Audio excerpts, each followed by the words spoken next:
okay. And then now it's in the New York Times and other publications. It shows little boys training to kill veterans and training to kill guys dressed up in John Deere outfits. I mean, they train them to kill farmers. If you're into freedom and self-sufficient, they're training giant armies of children who are now, many of 19 from the first wave of training, to kill you. Yes. And again, this technique was intensely studied by the West, of course, that worked with the Soviets.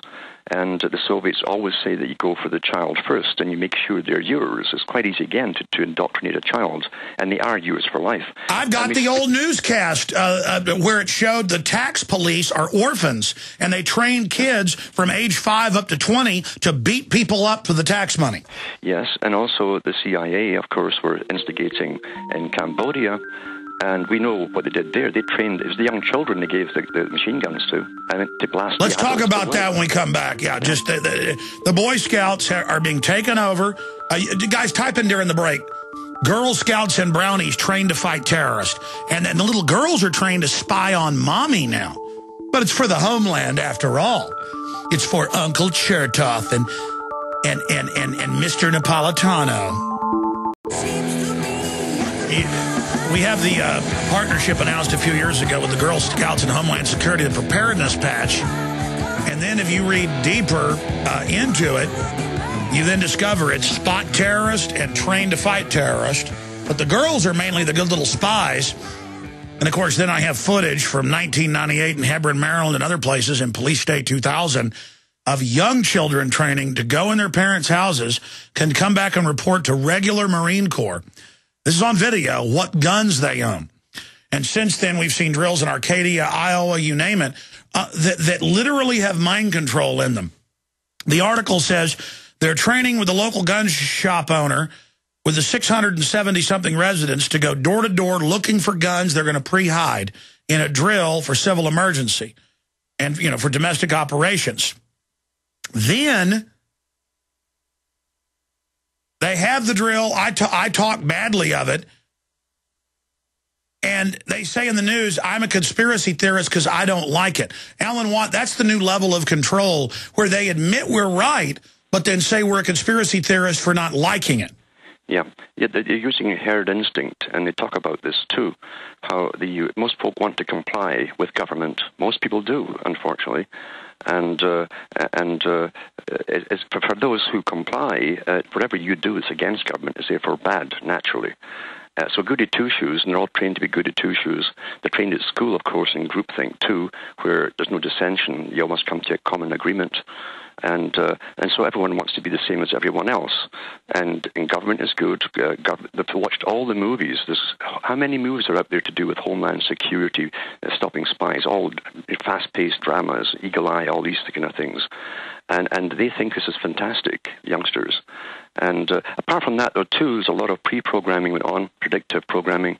Even in the 90s in Canada, you had a series here where youngsters got together and formed their own spy group and spied on all their neighbors and their parents. When I go to the toy store, like half the toys are spies. Yeah. And spy on your parents. It's fun. You're a secret agent. Mm-hmm.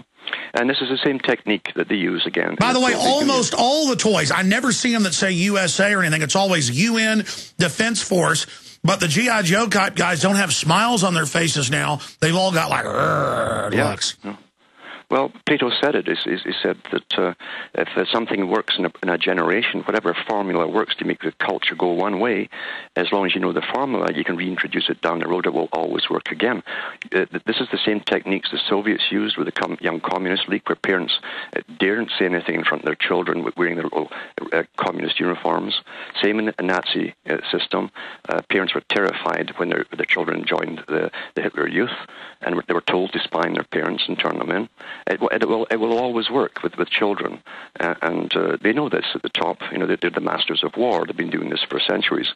So it's a very dangerous time for everyone. I mean, I've had parents, you probably had it too, who've called me and they've actually said that they're afraid of their child. Oh, that's the system. And then they come in their black uniforms and sit around the kitchen table. I've read about this in every culture, and the parents grovel and the kids get off on it. And kids now are told, I can report you for spanking me. I can report you for what you said. I saw a case a few years ago where they took a guy's kids because he said, don't trust the police in Round Rock, don't trust the government, and don't take shots if they tell you to. And it was on the news that, well, CPS has taken the children because the police say, he said, don't trust them.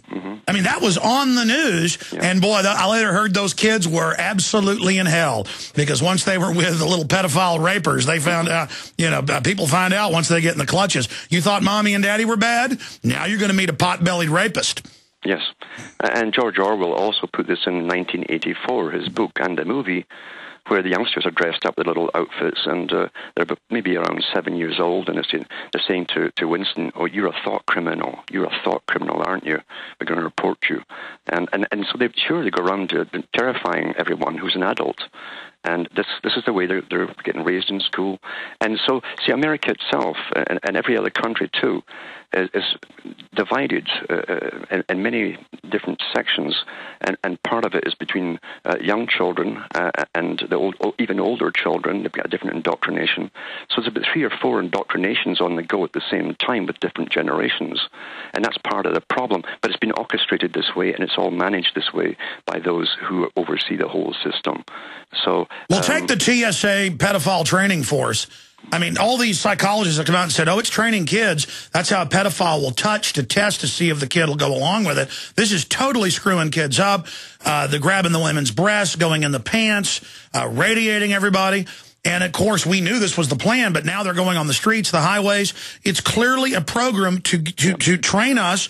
We have absolutely no rights, and the state's going to put their hands on us. And now the cops take the blood. That's training them for medicalization. I remember a decade ago, they couldn't get the cops to carry out forced inoculation. So they said, we'll get them to do other medical stuff first to create that. So now they're going to be medical enforcement officers. Yes. And they've even had that in science fiction movies for the last 42 years, this would come, because these guys are all picked, of course, for predictive programming too. But we're in it now, and you're under martial law, and they're training the public, just training the public. That's all it is, into complete obedience and fear of reprisal if you don't comply.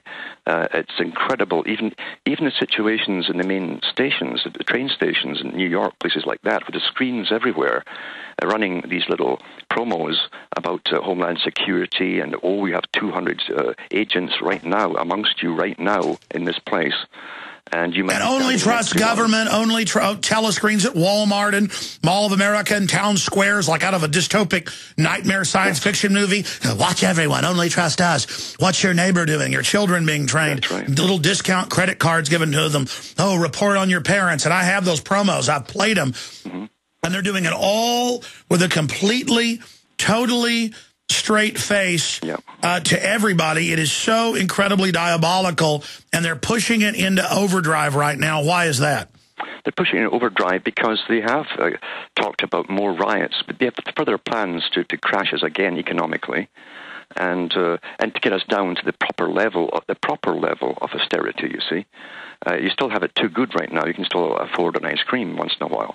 So you got to come down much further because they want all that extra cash that you spend on yourself.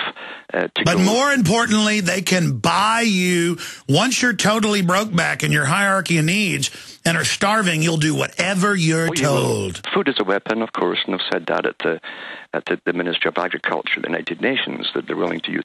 Actually, the UN has used food as a weapon. That's with embargoes on That's Iran. Memorandum 200. The Onion came out this week and said it's great, let's kill billions of people, and let's mow down Africans. But in the real world, the New York Times was reporting, hey, the UN's mowing down people for their land. It's for the earth. Maybe it's good. That's right. Mow them down. It's trendy. They're really going after the farmers, small farmers. There's very few small farmers left, really. It's all big agri-farm. Five corporations run the world, all the food supply. And in Australia, they can't even allow them.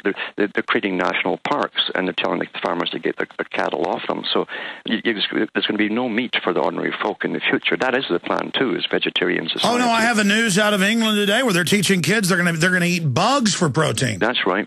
Oh, yeah, they've been doing that for 4 or 5 years, and the EU has allocated the 3 billion euros to the study of it, or 3 million euros to the study of eating crickets and things.